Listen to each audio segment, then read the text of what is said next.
No ar, Faixa Livre, rádio jornalismo de verdade, a informação de primeira qualidade, a interpretação e os comentários das notícias, entrevistas, o contraditório.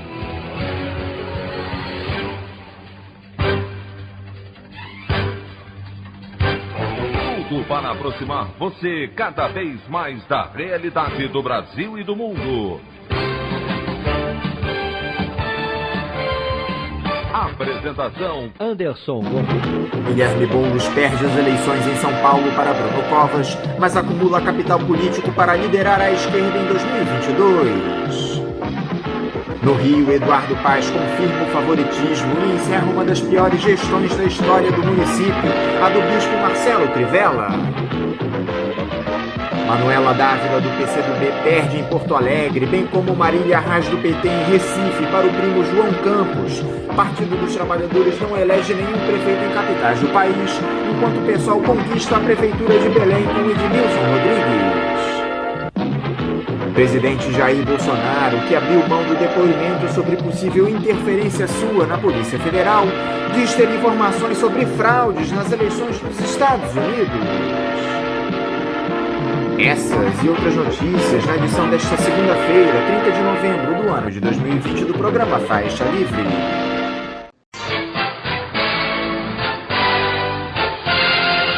O comentário de Anderson Gomes.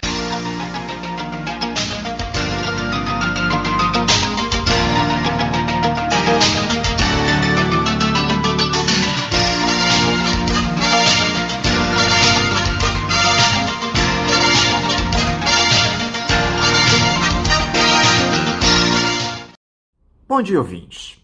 O resultado das urnas no último domingo, se de alguma forma confirmou o que as pesquisas diziam na maioria dos municípios, de outra reacendeu a esperança de que é possível construir uma candidatura genuinamente progressista no nosso país.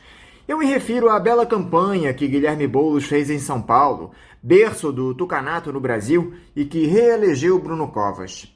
Vale registrar que o candidato do PSOL foi muito prejudicado por ter contraído a Covid-19 na semana do último debate da TV Globo, o que acabou provocando o cancelamento do duelo de ideias e onde ficaria, mais uma vez, muito clara a capacidade retórica do líder do MTST e seu projeto genuinamente popular, que dialogava com as periferias e áreas pobres da capital paulista, além de conciliar uma esquerda que andava muito afastada nos últimos anos.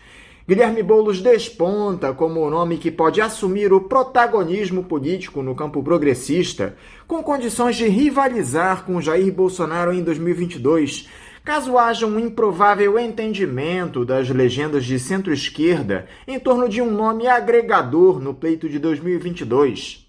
Algo fundamental diante do avanço da extrema-direita no nosso país. Eu espero que ninguém se engane dizendo que o bolsonarismo saiu derrotado nessas eleições, muito pelo contrário. Se o presidente da República não obteve sucesso com seus apoios, o conservadorismo ganhou espaço no interior do país, o que mantém o alerta ligado.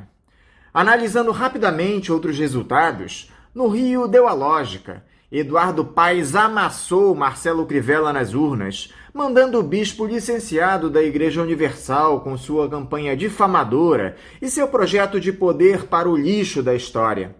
Tivemos também a derrota de Manuela Dávila, do PCdoB, em Porto Alegre, confirmando o sentimento antipetista que contaminou toda a esquerda na capital do Rio Grande do Sul nos últimos anos, reduto histórico do pensamento progressista brasileiro. Em Recife, Marília Arraes foi outra a perder para a campanha vexatória e baseada em fake news de João Campos, do PSB. Vale ressaltar que o Partido dos Trabalhadores não elegeu nenhum prefeito em capitais brasileiras. Já em Belém, Edmilson Rodrigues, do PSOL, afastou o fantasma do bolsonarismo personificado pelo tal do delegado Eguchi, do Patriota. Esperamos agora que a bela campanha de Guilherme Boulos em São Paulo contagie a esquerda e se transforme em uma onda que venha a ter condições de afastar o retrocesso que se estabeleceu no Brasil desde o impeachment de Dilma Rousseff. a opinião do Faixa Livre. Bandeirantes, 1360. Estamos apresentando Faixa Livre. Voltamos a apresentar Faixa Livre. Estamos de volta, ouvintes, com o início da edição de hoje do programa Faixa Livre, que tem na sua produção a jornalista Celeste Sintra, auxiliada pela também jornalista Natália Moraes, tendo no comando do áudio o Francisco. Meu bom dia a todos. E meu bom dia também a você, que pode aqui participar nos enviando mensagens eletrônicas para o endereço ouvinte@programafaixalivre.com.br ou ainda registrando suas participações diretamente nas nossas redes sociais. No Facebook, nossa página é o Programa Faixa Livre. No Twitter e no Instagram, para deixar o seu recado, basta seguir os perfis @PGMFaixaLivre. Lembrando que as participações por telefone estão inviabilizadas, pois durante o período da pandemia do novo coronavírus, nosso programa está sendo gravado no dia anterior à sua veiculação. Pedimos desculpas aos nossos ouvintes que costumam interagir conosco desta forma, mas foi a maneira encontrada pela equipe do Faixa Livre para mantê-los informados sobre o que acontece no país e no mundo com essa nossa visão crítica e, ao mesmo tempo, preservando a saúde dos profissionais que levam o programa ao ar. O Faixa Livre pode ser acompanhado também pelo nosso aplicativo para celulares com sistema operacional Android. O nome do aplicativo é Programa Faixa Livre. Os ouvintes também têm acesso à transmissão pelo nosso site, o www.programafaixalivre.com.br, ou pela página da Associação de Engenheiros da Petrobras, a AEPET, uma das nossas entidades patrocinadoras, no www.aepet.org.br. Para quem perdeu alguma das edições ou quer ouvir novamente o Faixa Livre, os áudios das entrevistas e editoriais estão disponíveis no nosso podcast, nos aplicativos Spotify, Deezer e Castbox. E dando início às nossas entrevistas, eu cumprimento o sociólogo e presidente do Instituto Cultiva, Rudá Hit. Rudá Hit, bom dia! É um prazer estar aqui novamente com vocês, agora com uma sinalização mais clara do mapa político do Brasil após as eleições de primeiro e segundo turno. Eu espero contribuir. Rudá, muito obrigado por você novamente estar aqui conosco no Faixa Livre. Rudá, nós tivemos ontem a realização do segundo turno das eleições municipais em 57 cidades do país, sendo 18 capitais. Vale lembrar que ele só aconteceu em municípios com mais de 200 mil eleitores, onde nenhum dos candidatos tem obtido maioria absoluta dos votos válidos para se elegerem em primeiro turno. Foi um processo eleitoral, digamos, mais calmo que os últimos que tivemos no nosso país, você não acha, Rudá? Ainda que não seja possível falar sobre o resultado das urnas, já que o programa foi gravado antes do encerramento da votação, eu gostaria que você avaliasse de forma geral essas eleições. Como eu já tinha comentado na minha última participação aqui no Faixa Livre, o eleitor foi mais moderado dessa vez. Ele não cravou o seu voto em novidades, radicalismos, candidatos antissistema, empresários que se apresentaram como apolíticos. Pelo contrário, mesmo quando votou numa candidatura de mudança, cravou em nomes já conhecidos na localidade, ou porque já foram candidatos há pouco tempo, ou porque já governaram o município. Então foi uma eleição, nesse sentido, mais moderada, né? O eleitor parece muito desgastado, né, com as mudanças dos últimos anos, principalmente 2015 para cá. Essas eleições municipais estabelecem algum parâmetro para 2022, Rudá? O presidente da República não emplacou seus candidatos nesse pleito, apesar da retórica de extrema-direita ainda estar muito presente na nossa sociedade. Você falava na sua última entrevista aqui pra gente a respeito de uma frustração dos eleitores com os chamados outsiders na política. Você acha que isso tende a se manter? Já há um esboço do que poderemos ter nas eleições gerais? Bom, primeiro, o que uma eleição municipal pode indicar para uma eleição nacional? Primeiro, pode significar uma tendência do eleitor, mas aí, se nós pensarmos em eleição nacional, nós temos que pensar no eleitor dos 100 maiores municípios do Brasil, que representam 55% do eleitorado do país, né?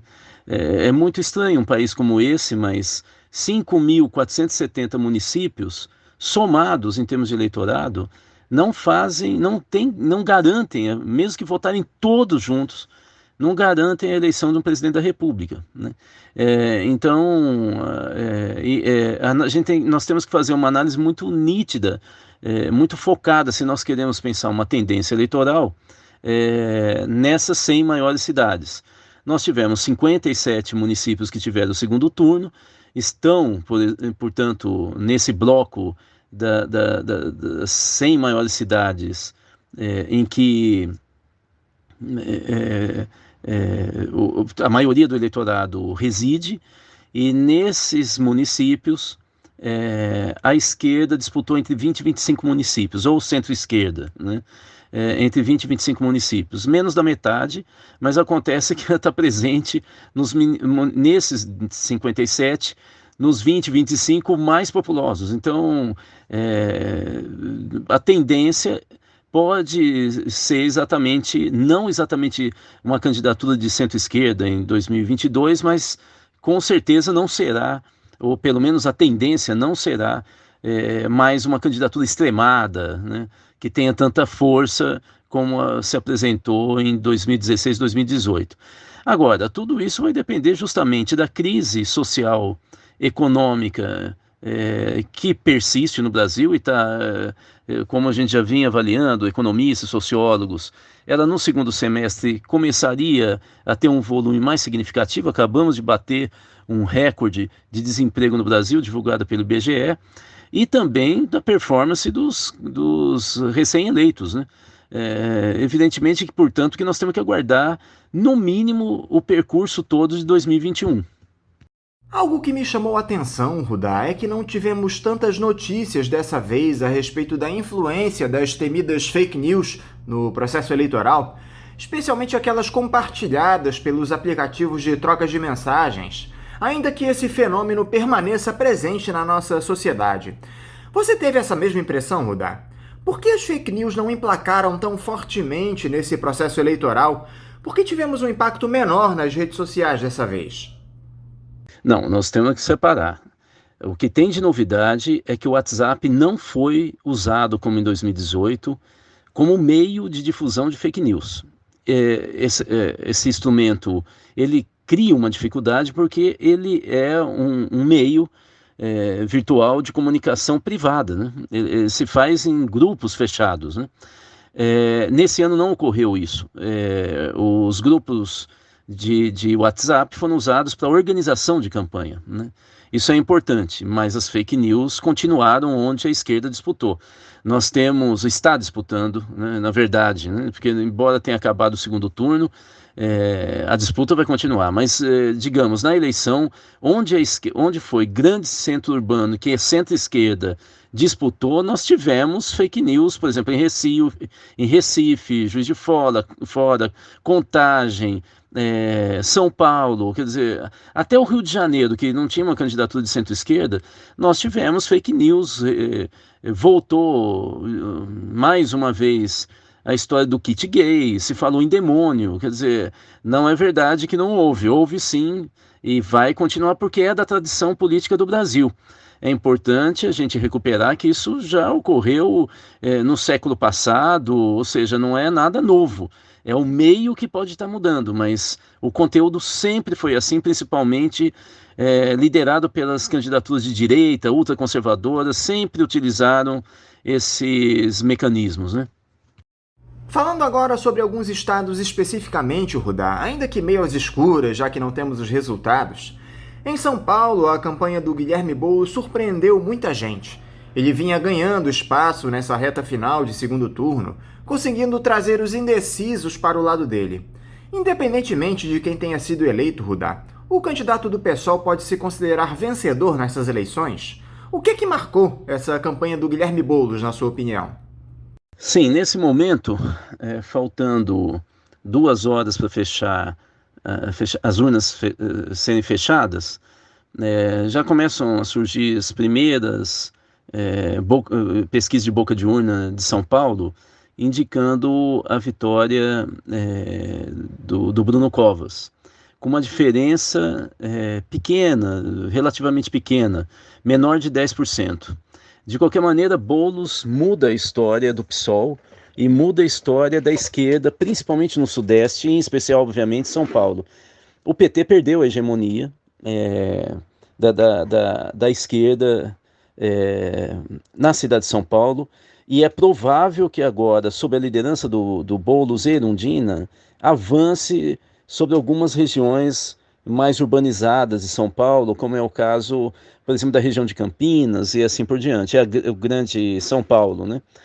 Por quê? Porque a liderança de Boulos e da Erundina recompõe um certo imaginário do PT dos anos 80 e 90 do século passado em São Paulo, né? Nós sabemos por várias pesquisas qualitativas de que o eleitorado da cidade de São Paulo ele é dividido, né, entre Zona Leste e Sul mais à esquerda e Norte, uma parte do Oeste e Centro mais à direita. Então a diferença é tão tênue que a gente tem alternância do perfil ideológico do prefeito de eleição para eleição, né?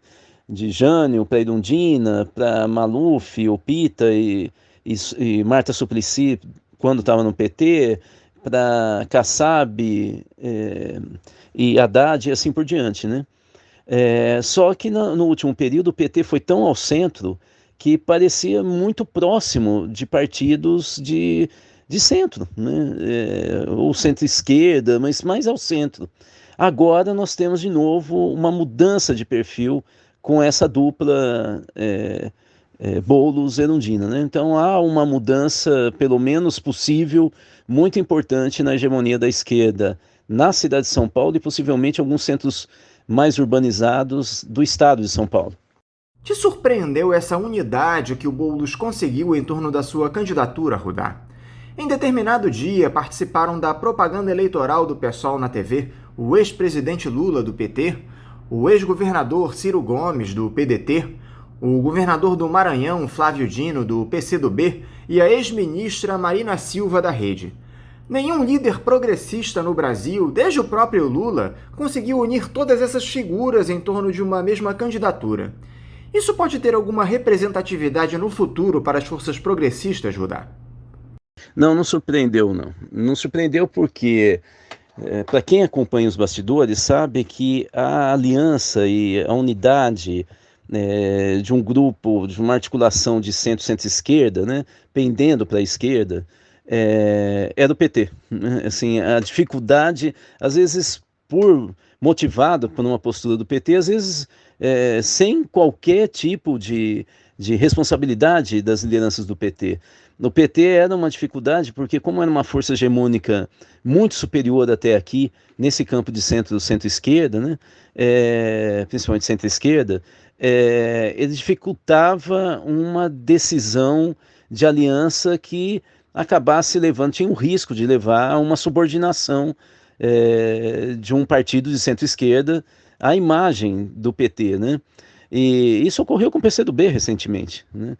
Os candidatos do PCdoB ao parlamento, eles quase sempre corriam na mesma raia do eleitorado de candidatos do PT, e como o PT era mais forte, governava o país, tinha maior número de deputados, a vantagem sempre ia para o PT, né? Agora, com essa mudança que nós estamos citando, inclusive citamos agora nessa questão relativa a São Paulo, né, a candidatura Boulos e Erundina, a situação parece ficar um pouco mais aberta para esse tipo de composição, né? Trata-se de um jogo política, é um jogo de poder, e nós não podemos fazer análise ingênua desconsiderando essas questões de sobrevivência política, né, em cada campo ideológico. No Rio de Janeiro, essa campanha ficou absolutamente marcada pela antipolítica. Não sei se você teve essa oportunidade, Rudá, mas se você visse a propaganda tanto de Eduardo Paes como de Marcelo Crivella, ficaria assustado com o volume de baixarias dos dois candidatos. Não havia uma proposta para o desenvolvimento do município, foi só ataque de parte a parte. ambos apostando na rejeição dos eleitores à figura do rival. Eu tenho certeza que a população carioca não faz ideia do que o novo prefeito fará na cidade. Isso é muito ruim, Rudá. Bom, eu vou ser muito sincero, a direita no Brasil funciona desse jeito, né? E Eduardo Paes vem do MDB e vai para o DEM. Então nós temos dois candidatos de direita disputando a capital do Rio de Janeiro e a direita age desse jeito. Ou seja, a direita tem pouca proposta no Brasil, não tem uma presença intelectual nas universidades de peso, né? Não existem pesquisas de direita de grande volume, impacto, né? Tanto no mundo acadêmico como no mundo real, né? Então, assim, é um pessoal menos armado para discussão de ideias, né? Eles são mais focados na acusação, na tentativa de impor sempre um inimigo externo que tem que ser destruído, né? Nos predicados das pessoas, né? Fazem campanha muito personalizada. Acaba gerando isso que infelizmente vocês estão vivendo no Rio. A Manuela Dávila, em Porto Alegre, é que acabou perdendo espaço com a desistência do José Fortunati de sua candidatura às vésperas do primeiro turno. Ele acabou apoiando o Sebastião Melo, do MDB, que foi ao segundo turno em vantagem, mas as pesquisas apontavam algum equilíbrio na reta final do pleito. Depois daquelas eleições em 2018, onde a Manu foi candidata a vice na chapa do Fernando Haddad, isso acabou dando maior visibilidade a ela. Ainda que ela não tenha sido eleita, Rudá, esse avanço do PCdoB em um dos berços do conservadorismo no país, que é o Rio Grande do Sul, pode indicar novos rumos para a política naquele estado? O PCdoB é um problema um pouco mais grave, eu acho. Ele vive uma situação mais grave. Você veja, você tem um governador do PCdoB muito festejado, governador do Maranhão, Flávio Dino, que na capital ele não conseguiu se impor, né? E está sendo obrigado agora a apoiar o que ele considera o menos pior, né? O PCdoB ele vem nos últimos anos percorrendo uma trajetória muito complexa. Por exemplo, o PCdoB tinha muita inserção política na Bahia. Depois agora foi para o Maranhão, né, com a vitória do Flávio Dino, né? Você percebe número de filiados, vereadores e assim por diante. Agora ele aparece no Rio Grande do Sul, que pode significar um crescimento do partido, mas de fato existe um problema do PCdoB, porque internamente ele tem uma corrente majoritariamente social-democrata que se distancia muito rapidamente, a não ser em relação aos ícones, né? Há uma certa referência histórica, mas o PCdoB não é comunista, não é? E aí seus candidatos são sempre mais palatáveis a um eleitorado mais ao centro, né? É o caso mesmo do Flávio Dino, um juiz que chegou a propor até um armistício com o presidente Jair Bolsonaro em função da pandemia. Nenhuma outra liderança governante de centro-esquerda no Brasil propôs isso, mas ele propôs, né? E você vê que a Manuela fez uma campanha em cima da maternidade, né? Da experiência pessoal dela, né? Uma liderança política jovem que é mãe, né? Algumas análises de esquerda até se assustavam com essa característica, né, da campanha dela. Claro que não ficou só nisso, mas assim, seria surpreendente que a Manuela fizesse uma campanha mais declaradamente de esquerda, né? Mais raivosa contra a extrema-direita, lembrando que um dos polos da extrema-direita, desde 2016, é o Rio Grande do Sul, né? Você se lembra de uma caravana do Lula que, no interior do Rio Grande do Sul, levou 2 tiros, né, de fazendeiros de extrema-direita, né? Foi cercada, né? Então, assim, nós temos que entender que o PCdoB, em primeiro lugar, passa por essa transição difícil. Eles já falam em fusão com o PSB. O Flávio Dino disse que são poucas diferenças que hoje existem entre o PSB e o PCdoB, né? A segunda questão é que o PCdoB tem dificuldades de ter uma massa de votos significativa que faça com que ele transponha o que era, né, a cláusula de barreira, né? E isso é um dado importante, né? A questão é por que acontece isso com o PCdoB. Primeiro, pelo que eu disse, internamente o partido tem um posicionamento majoritariamente diferente do que a sigla sugere, inclusive de sua história, e o partido tem uma dificuldade para fazer esse adornamento, né, essa atualização, né, do seu perfil. Mas, em segundo lugar, eu também já citei que o PCdoB, durante os governos lulistas, né, iniciado em 2002 com Lula, ele acabou se tornando um partido quase auxiliar do lulismo. E, com isso, ele confundiu, de certa maneira, o eleitorado que preferiu o PT. E ele correu muitas vezes na mesma raia, tinha o mesmo eleitorado, candidatos do PCdoB e do PT, sendo que o PT era uma máquina eleitoral muito mais forte, né? E tinha uma liderança muito maior que a do Lula. Então o eleitorado preferia, entre irmãos gêmeos ou primos, ficar com aquele que era mais velho, né, e parecia mais forte. Esse é um problema importante para o PCdoB tentar superar.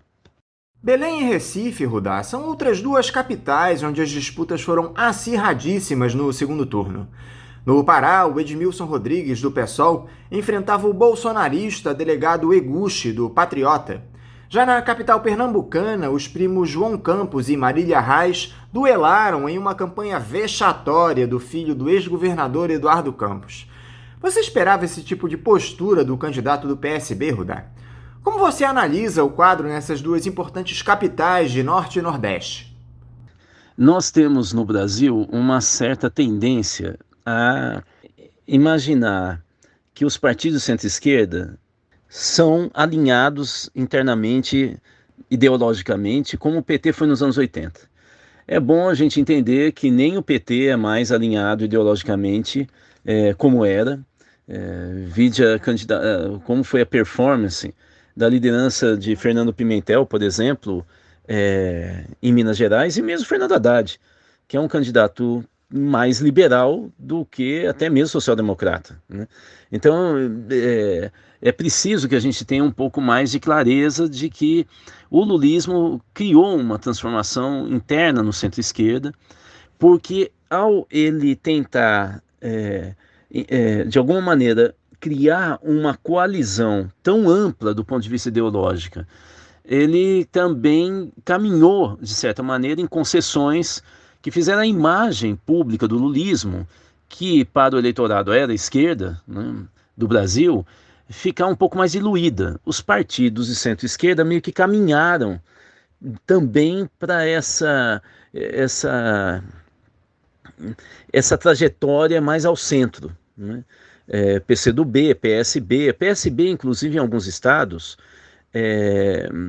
desde a eleição municipal em que o PSB de Recife e Belo Horizonte romperam, os dois PSBs, né, as duas direções romperam com o PT, com a aliança histórica com o PT, lá atrás, né, ainda sob a liderança do Eduardo Campos, né, desde então, o PSB em alguns momentos se aliou com os tucanos, né, contra o PT. Por quê?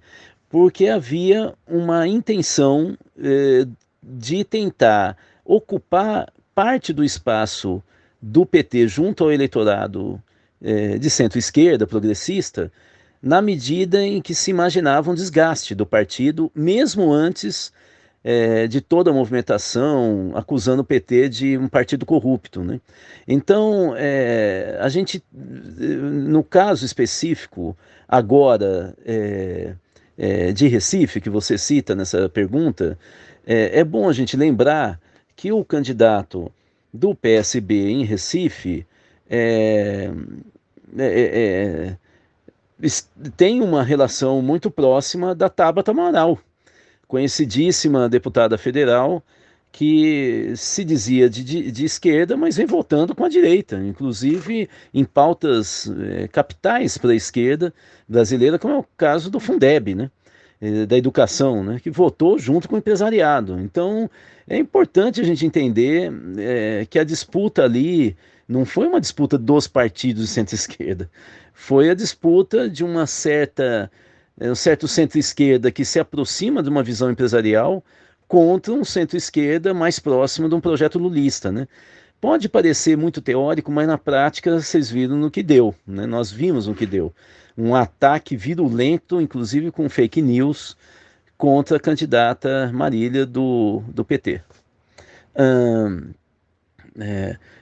Na verdade, nós temos, no caso mais que você cita do Pará, né? O Edmilson Rodrigues tem luz própria. Ele já foi prefeito de Belém pelo PT, né, e já era de uma corrente mais à esquerda, foi para o PSOL. Então ali nós temos uma característica específica de uma liderança de esquerda que deveria ser mais ouvida e melhor estudada, porque a primeira gestão em Belém do Edmilson foi muito inovadora, e ele não concordava com o orçamento participativo, quando ainda era do PT. Ele propunha uma cidade em congresso, que talvez numa outra oportunidade a gente possa detalhar um pouquinho mais qual era a proposta alternativa dele ao orçamento participativo, ou complementar, né? Muito interessante as inovações que ele sempre sugere, né? Mas é pouco estudado, analisado e até destacado pela imprensa brasileira. Mudando totalmente de assunto, Rudá, saindo um pouco das eleições, eu gostaria de falar sobre essa desistência do presidente Jair Bolsonaro em depor no inquérito que investiga a tentativa de interferência dele na Polícia Federal, naquele imbróglio que provocou a saída do ministro da Justiça e Segurança Pública Sérgio Moro do governo. O que você acha que levou o ex-capitão do Exército a deixar de dar explicações sobre o episódio à Justiça? A certeza da impunidade ou o medo de se complicar com o que poderia dizer? Eu acho que Jair Bolsonaro vem fazendo muitos estudos do cenário político e tentando se reposicionar. Evidentemente que ele vai tentar, sendo chefe do executivo, ele vai tentar fazer algumas aproximações para negociar um pouco o encaminhamento, né, dessas investigações, né? Sempre um governante tenta, né, fazer algum tipo de aproximação com o judiciário, direto ou indireto. O próprio Lula chegou a ter uma reunião formal, né, acho que no processo de impeachment da Dilma, se não me engano, com o ministro Gilmar Mendes do STF, não sei se vocês se lembram. Então, assim, isso é um pouco comum, né? O que eu imagino, inclusive Jair Bolsonaro teve uma aproximação muito grande com o então presidente ministro Toffoli, né, do STF, né? Mas o que eu acredito mais é que Jair Bolsonaro está tendo uma dificuldade para se posicionar melhor por vários motivos. O primeiro é uma disputa evidentemente muito nítida interna no seu governo entre o bloco militar mais centrão, tendo como militar vamos dizer assim, de intersecção desses dois grupos, o general Luiz Eduardo Ramos, da Secretaria-Geral do Governo da República, e do outro lado, os ministros, digamos, ideológicos, né? Em alguns casos é até um grande elogio classificá-los assim, como é o caso do ministro Salles, do Meio Ambiente, Damares, que está bem quietinho ultimamente, né? O Araújo, né, o nosso chanceler, e até mesmo Paulo Guedes, da Economia. Embora ele não seja tão histriônico quanto os outros três que eu citei anteriormente, ele é um ministro fundamentalista no ultraliberalismo da agenda dele. Esses 4 ministros, em especial, eles estão tendo uma dificuldade grande em função do avanço significativo do papel do Centrão na definição de políticas e, inclusive, posicionamento do governo federal publicamente, né? O Jair Bolsonaro vem demonstrando em alguns momentos até um certo descontrole emocional para lidar com essa disputa, né? A segunda questão é que já era esperado, se vocês recuperarem entrevistas que eu fiz lá atrás, quando Jair Bolsonaro começou a fazer viagens para o Nordeste, eu tinha dito o seguinte: esse é um bom momento em função da ajuda emergencial de R$ 600 para ele fazer gordura, porque qualquer analista experiente no Brasil projeta um segundo semestre muito difícil em função do aumento da crise social e crise econômica, que deve estourar exatamente entre o primeiro e o segundo turno. Nós estamos tendo justamente a confirmação disso, não é nenhuma mágica, nenhuma bola de cristal, é que todos os indicadores sugeriam essa situação. E, por exemplo, esse estouro que eu acabei de citar do aumento do desemprego, agora um desemprego recorde, quase de 15%, né?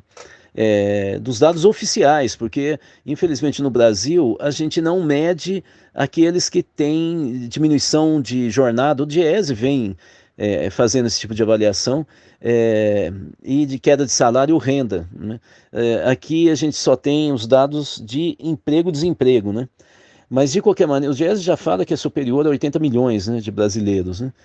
De qualquer maneira, essa situação vem fazendo com que o Bolsonaro tenha uma queda de popularidade, meio assim, começa a ser acentuada em várias capitais do Brasil, né? Em especial 23 capitais do Brasil. Ele já vem enfrentando essa queda, que tem um impacto enorme nos índices de aprovação dele no país, de maneira geral, né? O campeão, a cidade campeã de avaliação negativa é Salvador, nesse momento, né? Mas são várias cidades, inclusive a cidade de São Paulo, né? Então, é importante entender que ele vem sofrendo essa dificuldade de manejo interno e também de reposicionamento frente à queda de popularidade dele, que deve aumentar, né, nos próximos meses, né? É nisso que me parece Bolsonaro começa a claudicar, né? Ele começa a ter um pouco mais de dificuldade de ter um posicionamento firme como nós conhecemos na campanha de 2018 e pelo menos ao longo de grande parte de 2019, né? O Bolsonaro de 2020 é outro. Para terminar, Rudá, o filho do presidente Eduardo Bananinha Bolsonaro criou uma nova crise diplomática com o nosso principal parceiro comercial, a China. Quando é que esse pessoal vai parar de usar essa retórica ideologizada sem sentido? Quando a China cortar de vez as relações comerciais com o Brasil, Rudá? Bom, em primeiro lugar, os filhos do Bolsonaro, que tinham um papel predominante, inclusive no cenário político, né, na definição, inclusive de rumos do governo, da fala externa. Carluxo coordenava a conta do Twitter, que era um instrumento mais importante usado pelo Jair Bolsonaro ao longo do primeiro ano de governo, que se baseava no estilo do agora derrotado presidente dos Estados Unidos, Donald Trump. Esses filhos sumiram do mapa, né? Vamos ser sinceros, eles estão aparecendo pelo lado negativo, pelas manchetes de jornal, né? Eles não têm mais peso político, foram calados pelos militares logo de início, estão sendo cercados pelas investigações em curso, de rachadinhas e tudo mais, e eles são hoje penduricalhos, né, familiares do Jair Bolsonaro. Veja que, inclusive, eu estava citando o Twitter hoje é analisado pelos maiores especialistas de estudo da movimentação nas redes sociais, caso do professor da Universidade Federal do Espírito Santo, Fábio Malini, talvez o especialista mais importante nessa área, sobre impactos das redes sociais sobre a política e vice-versa. O Fábio Malini vem analisando e sugerindo que o Twitter hoje, nesse momento, é dominado por forças progressistas e jovens, com agendas de direitos feministas, questões de comportamento, inclusive alimentar, veganos, direito antirracismo. Então, isso demonstra como a família Bolsonaro, que nadava de braçada em 2018, 2019, perdeu o protagonismo, inclusive nesse meio, né? Então, é importante a gente entender que, inclusive, a ofensiva contra fake news, não só nacional, mas principalmente internacional, diminuiu em muito o volume de ataques e ofensiva que o governo Jair Bolsonaro e seus filhos, liderado pelos seus filhos, né, empregavam, né? Então, eu acho que, na verdade, esse pessoal... Você vê que o estilo do Bolsonaro é muito parecido com o dos filhos, né? Ou seja, obviamente que não é à toa, né? Num momento de dificuldade, como o Bolsonaro está agora, ele tem alguns estertores assim, de ataque, mas ele não sabe o que fazer. É evidente que ele está numa situação, né, que deve ser inédita na vida dele nos últimos anos, que é uma postura defensiva, né? Desencontrada, ele não consegue tomar a frente, e a derrota do Trump, evidentemente, deve ter causado um abalo fortíssimo em toda a família Bolsonaro. Eu acho, portanto, que a gente tem que compreender que esse pessoal vive seu pior momento desde as eleições de 2018. Rudahit, muito obrigado por você estar novamente aqui conosco no Faixa Livre. Eu te desejo uma ótima semana de trabalho e mando aqui o meu abraço. Bom, mais uma vez foi um prazer estar aqui com vocês. Eu espero realmente ter contribuído, né? É um momento meio delicado, porque a gente está em cima do lance, né? E precisamos fazer análise um pouco, cruzar informações para ter um pouco mais de clareza do que pode ter significado essa eleição municipal, em especial agora no segundo turno, né, como tendência para os próximos anos, em especial a eleição de 2022, né? Eu fui cauteloso, o ouvinte deve ter percebido, me conhece, mas exige mesmo uma certa cautela esse momento, porque nós precisamos cruzar muitos dados para perceber se houve alguma intenção do eleitor, seja local ou mesmo regional, ou nacional, desses grandes municípios, né? Não é algo fácil de fazer e vai custar muitas horas de trabalho de todos nós, analistas da política brasileira. Muito obrigado a todos vocês e que nós tenhamos acertado no voto nessas eleições municipais. Um grande abraço. Conversamos aqui com o sociólogo e presidente do Instituto Cultiva, Rudahit. Vamos agora ao nosso primeiro intervalo. Voltaremos já já. Voltamos a apresentar Faixa Livre. Já voltamos, ouvintes, e agora eu saúdo o médico e professor do Instituto de Medicina Social da Universidade do Estado do Rio de Janeiro, a UERJ, Mário Dalpós. Mário Dalpós, bom dia. Muito bom dia, Anderson, e obrigado pelo convite. Mário, muito obrigado por você dialogar aqui conosco no Faixa Livre. Mário, esse cenário caótico provocado pela pandemia de Covid-19 no Brasil voltou a se agravar nas últimas semanas, com um aumento exponencial no número de casos e mortes na maioria dos estados do país pela doença. Há muita gente falando que atingimos uma segunda onda de infecções. Como é que você classificaria o estágio atual do novo coronavírus no Brasil? Podemos dizer que já há uma segunda onda em curso? Anderson, do ponto de vista prático, não faz diferença se chamamos de segunda onda ou de repique da primeira onda. O importante é que o vírus não desapareceu, ele continua circulando junto às populações,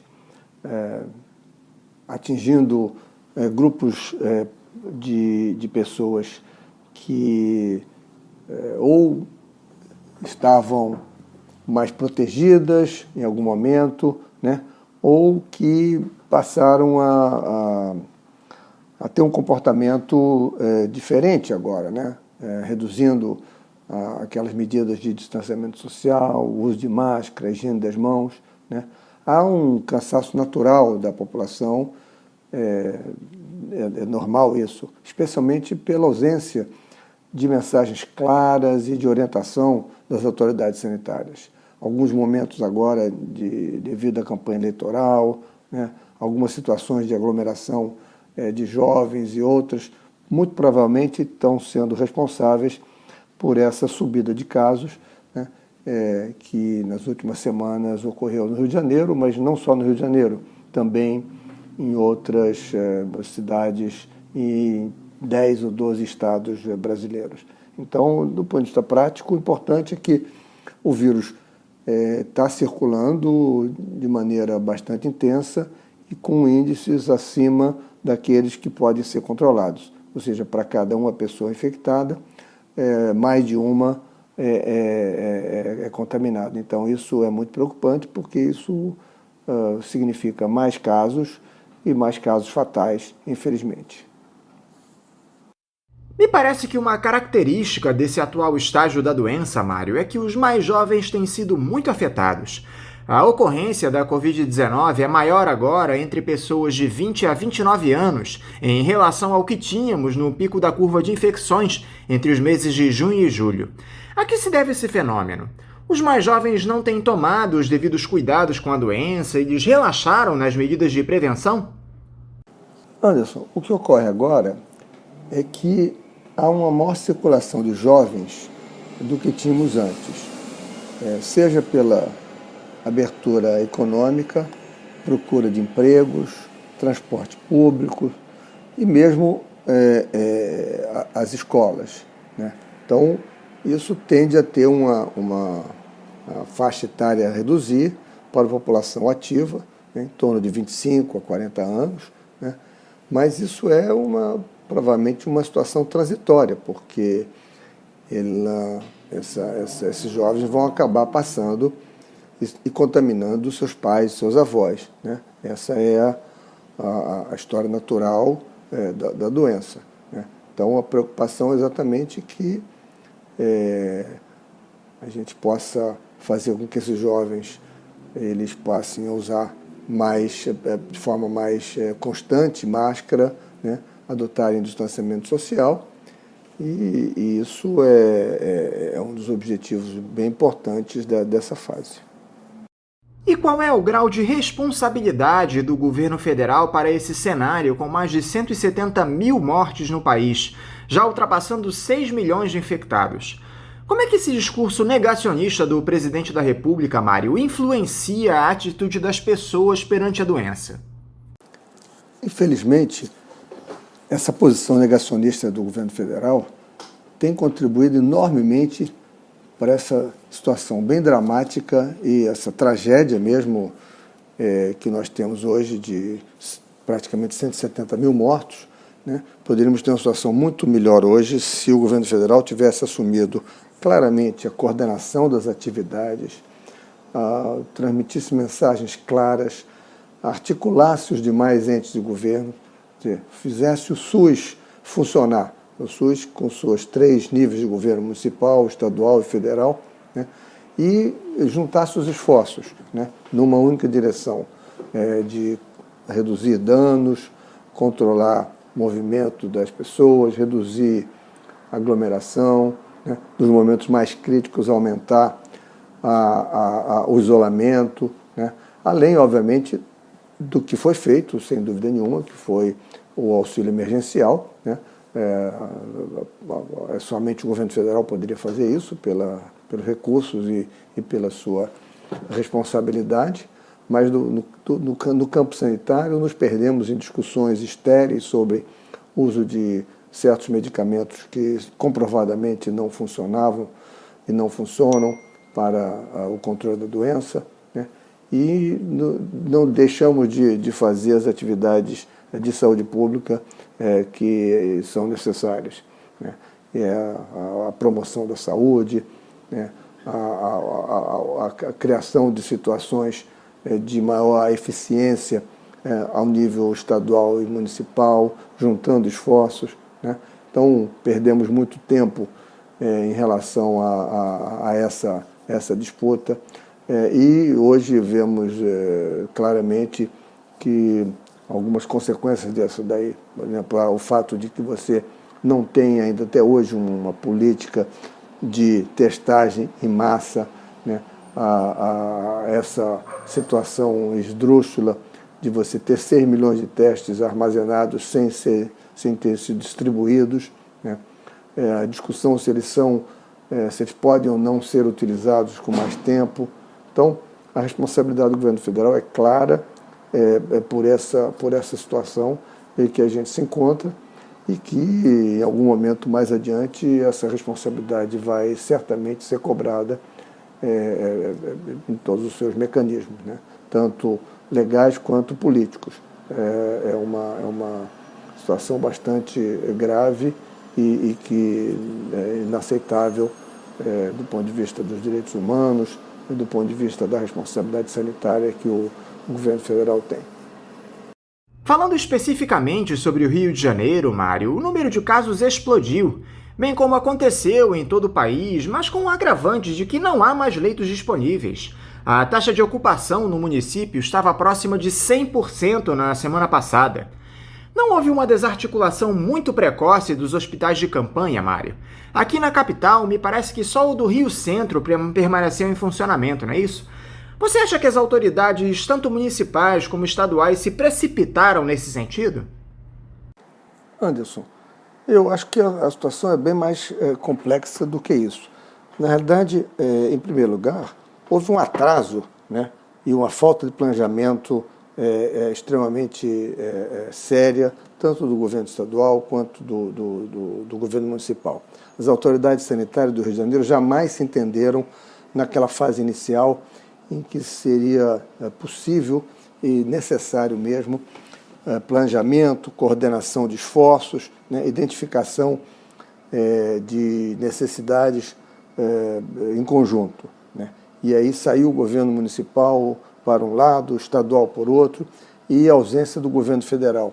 Os leitos federais jamais foram liberados para a atenção ao Covid, apesar da designação do Hospital de Bom Sucesso, que recentemente sofreu esse incêndio, mas que, enfim, isso jamais ocorreu.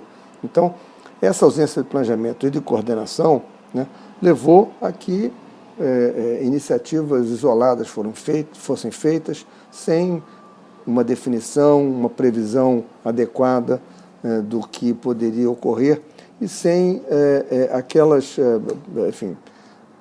mecanismos normais de ações a curto, médio e longo prazo. Então, a abertura dos hospitais de campanha a abertura foi feita de uma maneira aparentemente atabalhoada, né? A própria localização deles, a forma como foram feitos, em algum momento os hospitais ficaram prontos e você não tinha equipamentos, depois os equipamentos chegaram e você não tinha recursos humanos, você não tinha médicos, não tinha enfermeiros, né? Então essa situação e essa desarticulação, né, mostra que as secretarias de saúde e as autoridades sanitárias não tiveram a responsabilidade e não acionaram os instrumentos que poderiam acionar. E é inaceitável, porque o Rio de Janeiro tem aí uma inteligência na área de saúde pública, através das suas universidades, através da Fiocruz, a Universidade Federal, a Universidade Estadual do Rio de Janeiro, né, outros grupos que produzem, né, com experiência, esses grupos não foram mobilizados. E resultou nisso. Então, e depois o seguinte, se começa também, como não funcionava, a desmontar os hospitais, né? Então, é uma situação muito, muito grave, muito triste até, né? Porque mostra que a gente, enfim, as condições que podíamos ter muito melhores de que temos. Ainda a possibilidade de fazer isso, né? Preciso que as autoridades, o secretário estadual de saúde, a secretária municipal de saúde, né, se mobilizem, né, e mobilizem os esforços de todos os outros interlocutores, né, não só hospitalares, uma ação no campo da saúde pública, agentes comunitários de saúde, clínicas de família, né, testagem, né, controle de pacientes, controle de comunicantes, controle de contatos. Então, esse esforço ainda pode ser feito, né? Eu tenho esperança de que isso ainda possa ocorrer, porque essa pandemia não vai acabar hoje, né, ela ainda vai prosseguir por um certo tempo. Tá? É possível se falar em lockdown em um momento como esse, Mário? Nós nos deparamos cada vez mais com cenas absurdas de aglomerações, inúmeras festas na cidade sem qualquer tipo de repressão dos órgãos de fiscalização. Pior, o poder público libera os alvarás para funcionamento de determinados estabelecimentos e autoriza uma série de eventos na cidade. Um novo isolamento social traria efeitos atualmente, Mário? Anderson, esse é um tema extremamente delicado e complexo. No caso da cidade do Rio de Janeiro em particular, ela até elaborou um plano com 6 etapas e extremamente complexo, né? Muito mais complexo do que necessário. Mas o que houve de problema foi que nem este plano foi cumprido. As atividades foram sendo liberadas sem qualquer lógica ou base científica. Se liberou atividades dentro de edifícios como igrejas, academias de ginástica, né? E posteriormente bares e restaurantes, ao passo que atividades externas, como praias, parques, que poderiam ser realizadas com controle, não foram. Pior, foram liberadas atividades na praia de camelôs, de ambulantes, sem que as pessoas pudessem usufruir da praia. Então isso estabeleceu uma enorme confusão entre as pessoas. Muito difícil você seguir regras aos quais são emitidas ao final do dia da sexta-feira, sem instruções, sem a presença das autoridades sanitárias nos meios de comunicação, que, aliás, tem muito mais mérito do que as autoridades nesse sentido, porque passaram e continuam passando informações para a população, né, quando as autoridades sanitárias não fazem. Né. E a prefeitura, pior, porque ameaçou algumas vezes multar, rebocar carros, né, e, obviamente, não fez. Né. Proibiu a ida às praias e não fiscalizou. Então, neste campo, né, há que se ter muita tranquilidade, muita lógica e muita evidência científica sobre o que fazer. Né. Nesse momento, né, não há clima para lockdown, nem autoridade sanitária para isso. Porém, há que se tomar medidas de controle sobre determinadas áreas e situações. Né. É necessário uma fiscalização intensiva, né, e refazer as normas de uso de frequência bares e restaurantes. Né. É necessário que se estabeleça mecanismos e regras que as pessoas possam cumprir. Né. Isso, estamos falando de situação de classe média, né, e o que fazemos com as comunidades, com as favelas. Né. Então, nesse campo, é preciso que o município coloque os agentes comunitários de saúde para trabalhar nas comunidades, para controlar o andamento das doenças. E é preciso que sejam feitos testes massivamente para se saber aonde estamos, né? Qual é o caminhar da pandemia. Né? Os dados que se tem são todos aqueles de pessoas que foram ao serviço de saúde. Né? Muitas vezes, agora, especialmente, com esperas para serem atendidos, para serem internados.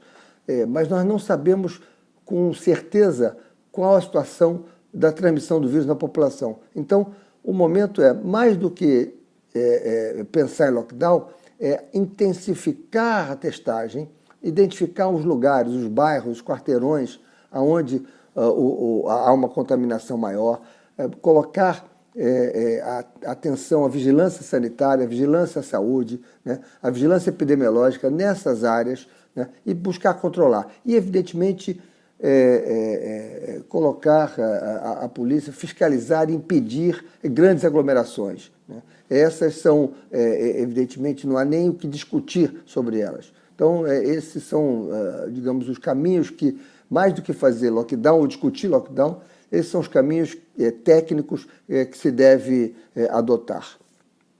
Você acha que falta mais conscientização por parte das pessoas ou o Estado tem a maior parcela de culpa nesse cenário caótico, Mário? Anderson, certamente falta conscientização, mas isso é parcialmente responsabilidade do Estado. Certamente a informação está sendo disseminada e, como eu disse antes, a imprensa tem tido um papel muito relevante, muito importante nesse sentido. Mas a ação das secretarias de saúde, das autoridades sanitárias, da rede de atenção primária à saúde, das clínicas de família, e especialmente dos agentes comunitários de saúde, seria muito importante exatamente para transmitir esse conjunto de informações não farmacológicas, né, que podem reduzir a contaminação e a disseminação da pandemia. Eu cito especialmente o distanciamento social, né, 1,5 metro a 2 metros. Eu cito o uso permanente da máscara quando estiver na rua, protege a si e aos outros, né, e as medidas de higiene das mãos, o uso de álcool em gel ou a água e sabão quando estiver disponível. Né. Então, essas medidas elas precisam ser transmitidas de forma articulada para a população. É o que nós chamamos de promoção da saúde. E aí a rede de atenção primária à saúde, as clínicas de família, especialmente, são muito importantes, porque é o primeiro contato com a população. Além disso, o uso intensivo dos meios de comunicação. É uma situação até constrangedora, né, a ausência das autoridades sanitárias dos meios de comunicação. Né. Há muitos de nós, colegas, professores da universidade, pesquisadores, epidemiologistas, né, médicos, enfermeiros, têm tido uma presença importante, né, na televisão e no rádio, como nós estamos tendo agora aqui. Mas a ausência das autoridades sanitárias é muito danosa, né, cria uma dificuldade muito grande, porque coloca as pessoas com muitas dúvidas. Então, muito importante o processo de promoção da saúde para aumentar muito e aumentar bem a consciência das pessoas sobre o que fazer e o que não fazer. A respeito das vacinas, Mário, os estudos estão avançando e alguns imunizantes estão nas fases finais de testes. Só que o governo federal parece ainda não ter iniciado um planejamento para a campanha de vacinação que teremos muito em breve. Algumas dessas principais vacinas que estão sendo testadas requerem condições muito específicas de transporte e armazenamento.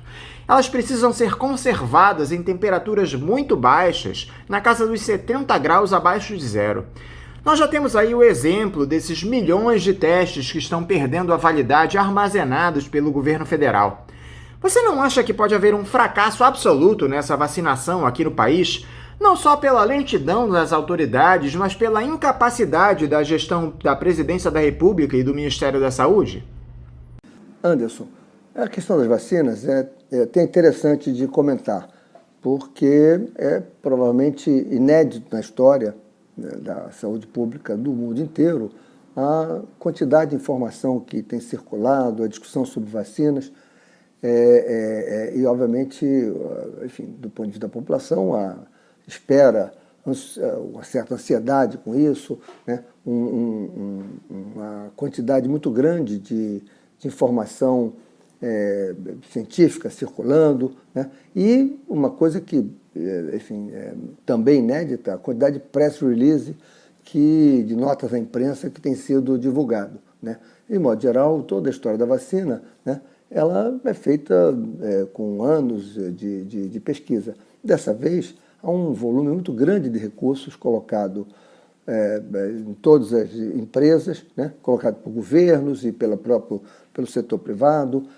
toda uma articulação global liderada pela Organização Mundial de Saúde, estabelecendo um consórcio não só para a produção da vacina, quer dizer, para desenvolvimento e produção, mas também para garantir que os países mais pobres tenham também acesso a ele, né? E que o acesso não seja privilégio de um outro país, mas que haja uma solidariedade global. O que ocorre é que o desenvolvimento da vacina é sempre muito cheio de percalços, né? Tanto percalços do ponto de vista do tempo, né? dos testes em laboratório, né, das diferentes fases, né, hoje muito mais conhecida por todos, a fase 1, fase 2, fase 3, né, do teste na população, né, e isso até onde nós podemos saber. Até o momento nós não temos nenhuma vacina que tenha sido autorizada por nenhum organismo de certificação de sanitário, seja na Europa, nos Estados Unidos ou no Brasil. Então, por enquanto, ainda estamos na fase do desenvolvimento, mesmo que algumas delas tenham um desenvolvimento muito mais avançado. É preocupante, como você mesmo ressaltou, né, o fato de que até agora não se tenha uma clareza sobre como vai ser esse processo no Brasil, mesmo que ele não seja imediato, né? Ele não é de uma noite para o dia. E o Brasil tem uma tradição muito positiva em relação à vacinação, né? O sucesso das campanhas de vacinação contra a poliomielite são exemplos disso, né? Nós alcançamos coberturas vacinais muito grandes, até muito recentemente, e baixou agora um pouco por razões da infraestrutura, de financiamento e pouco por conta dessa situação de dúvidas sobre vacinas. Então, o que eu acho que é esperado, né, é que se comece a fazer muito precocemente, eu acho que agora é o período de se fazer planos para que se possa vacinar. E diante, inclusive, de obstáculos muito importantes, né? Essa vacina, uma delas que necessita ser estocada a graus, menos 70 graus, menos 80 graus, né, ela tem um problema de logística muito grande. É intransponível em países de mais baixa renda, né? E mesmo no Brasil. Temos, imagino, no Rio de Janeiro não há muitos refrigeradores que chegam a essa temperatura. Imagino que a Fiocruz, o Instituto Nacional do Câncer, lá no Centro de Transplante de Medula Óssea, e alguns outros. Eu não tenho isso de cabeça, né? Mas não temos muitas condições de estocagem desse tipo de vacina. Então, a expectativa é que se estabeleça e se elabore planos que sejam compartilhados com a Secretaria Estadual de Saúde, com as Secretarias Municipais de Saúde, que haja uma ampla discussão com a comunidade científica, né? Não podem ser planos secretos. Então, esperamos que isso possa ser liberado, as informações básicas, o mais rapidamente possível pelo Ministério da Saúde, para que a comunidade possa debater e oferecer soluções, né, alternativas para que essa vacinação ocorra. Mas, sem dúvida nenhuma, você tem razão, é preocupante que até hoje nenhuma informação tenha sido liberada pelo Ministério da Saúde. E quando você acredita que nós teremos a vacinação em massa da população do nosso país, Mário? Já no primeiro semestre isso pode se dar? Não esquecendo que o Brasil está longe de ser prioridade nessa imunização. Estados Unidos, Europa, Ásia, todos esses países devem receber primeiro as doses das vacinas.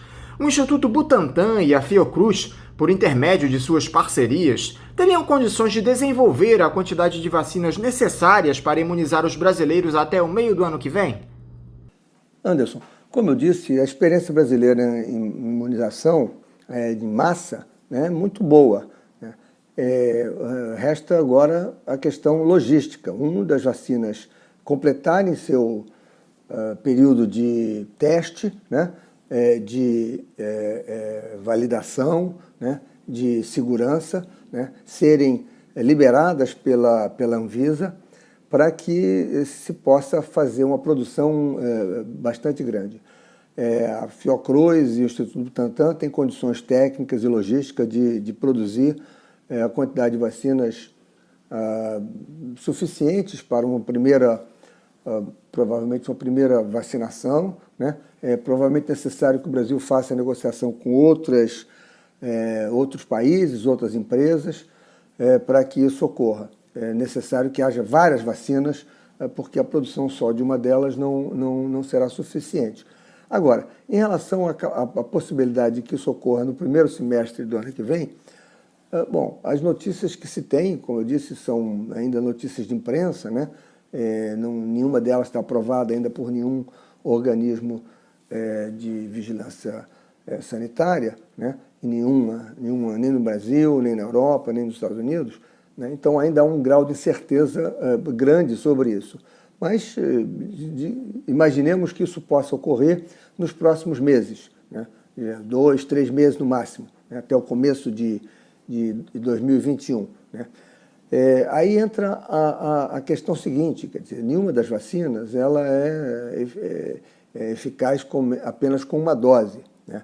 Então, há toda uma logística de vacinar populações prioritárias. A recomendação é que seja inicialmente grupos de risco, como profissionais de saúde, profissionais que lidam mais diretamente com a população em atividades estratégicas, né? Posteriormente, uma determinada ordem que está sendo discutida e ainda está sendo estabelecido um certo consenso técnico, científico, globalmente. É óbvio que cada país tem autonomia para decidir suas prioridades, mas essa é mais ou menos uma linha que aceita em geral, né? Uma linha que prioriza aqueles profissionais, aquelas pessoas que têm mais contato com o público, que são mais suscetíveis e que são necessárias até para manter a saúde do resto da população. E essa vacinação ela vai começar em algum momento e ela não, como eu disse, até agora essas vacinas que estão prestes a serem aprovadas, elas necessitam 2 doses para oferecer imunização, oferecer proteção. Então, imagino que seja muito difícil que a gente tenha já no primeiro semestre isso tudo resolvido, né? Mas, como eu disse, há um grau de incerteza muito grande sobre tudo isso. O importante é que há esse esforço global, né? Há um conjunto de iniciativas, são 3 ou 4 que são as mais promissoras, que já estão na fase final de teste, e há uma expectativa também muito grande, né, de todos nós que acompanhamos isso muito mais de perto, né? Eu acho que as decisões precisam ser tomadas a partir dessa aprovação, né? Não adianta terem, enfim, a vacina vai produzir mais mal do que bem, né? Então ela precisa ter essa certeza, aprovação das autoridades sanitárias, e eu creio que provavelmente ao final do primeiro trimestre do ano que vem a gente está começando a deslanchar isso, pelo que se tem acompanhado, né? Para encerrar, Mário, eu gostaria de falar sobre essa polêmica colocada diante dessa vacina desenvolvida pela Universidade de Oxford, em parceria com o laboratório AstraZeneca, onde houve um erro em parte dos testes da terceira fase.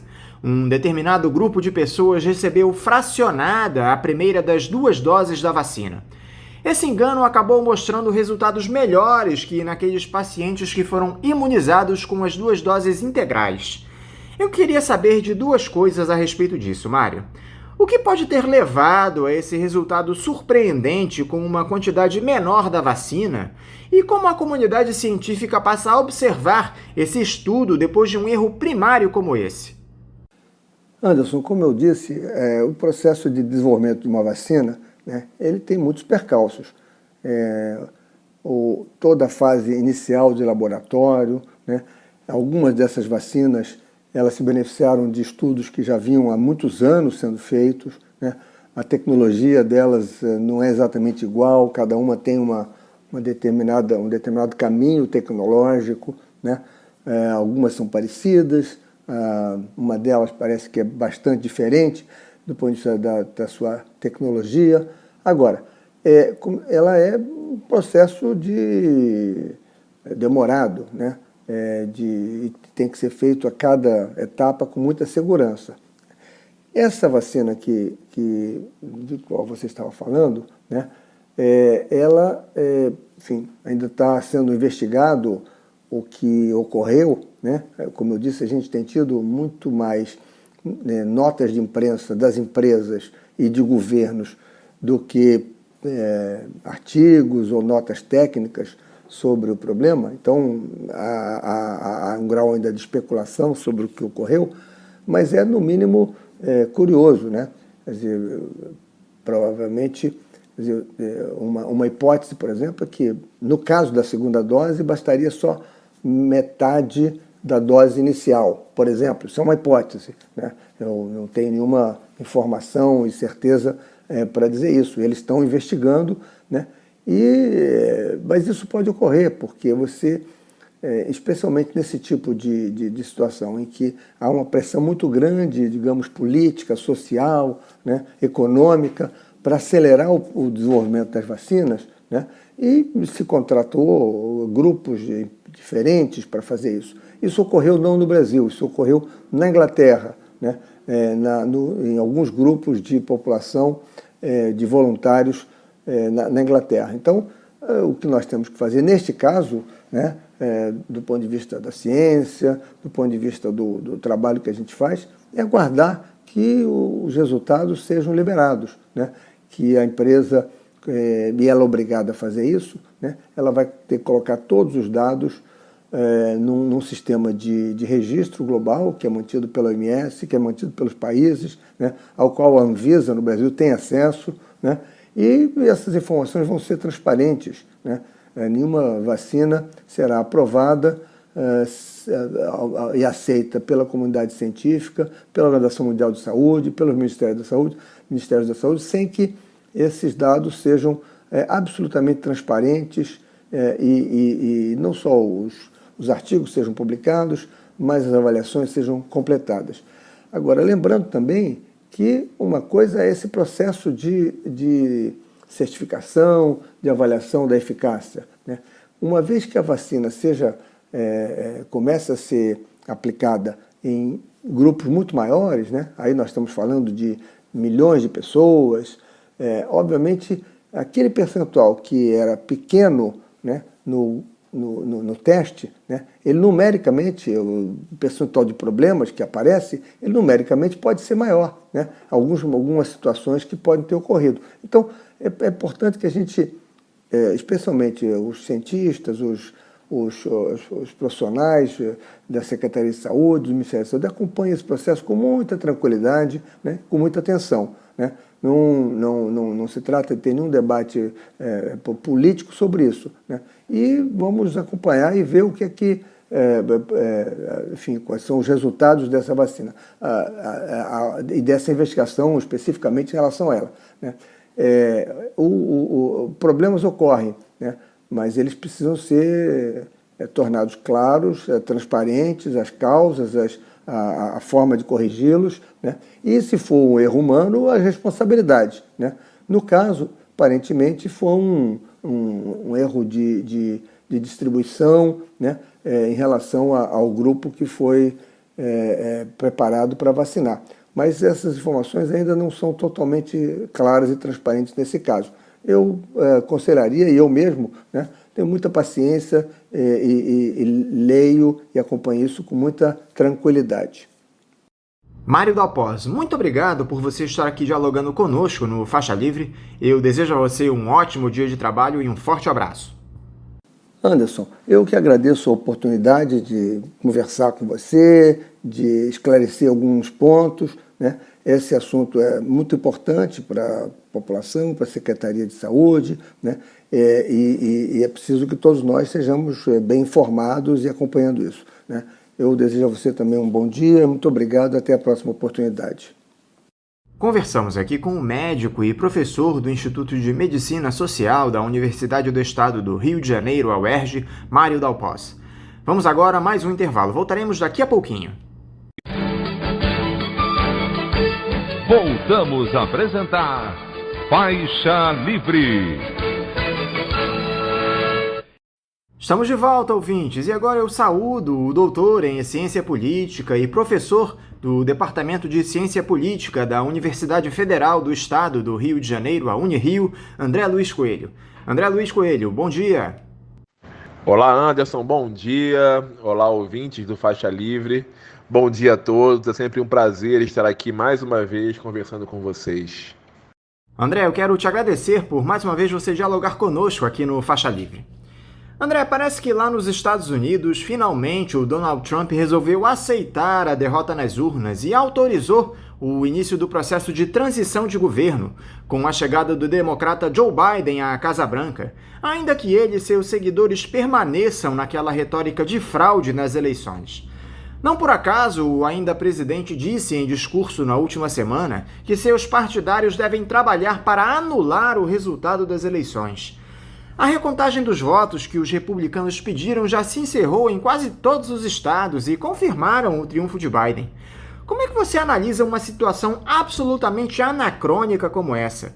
Um presidente que sabe que perdeu, mas segue inflamando seus apoiadores dizendo que foi roubado. Pois é, Anderson, a gente, na verdade, não pensou que viveria para viver uma situação dessas, né? Especialmente nos Estados Unidos, que sempre foi apontado, né, pela literatura, pela mídia, como a principal democracia, né, do mundo, né? Ao que parece, não é a principal democracia, a democracia mais pujante, né? E essa atuação do Trump, na verdade, mostra o negacionismo que foi a marca de todo o seu governo, né?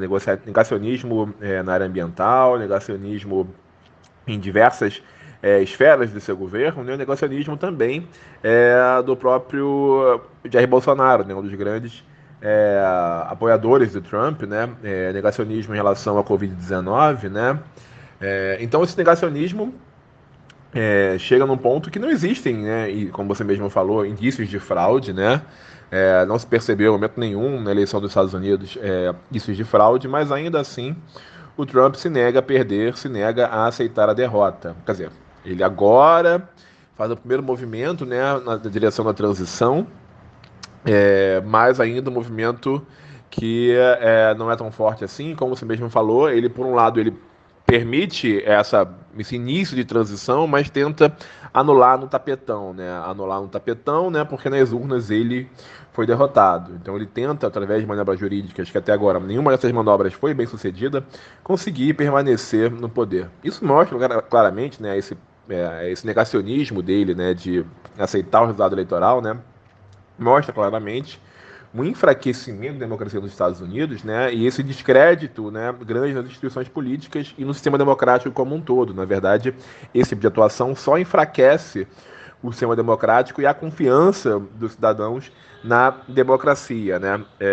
O que fica claro, Anderson, eu acho é o seguinte, né, que nem sempre a retórica das fake news, né, da mentira, do negacionismo, do descrédito das instituições, né, do descrédito dos adversários, ele é vitorioso, né? Me parece claramente, né, que no caso dos Estados Unidos não foi o melhor resultado, né, a melhor atuação, a melhor estratégia para o Trump, né?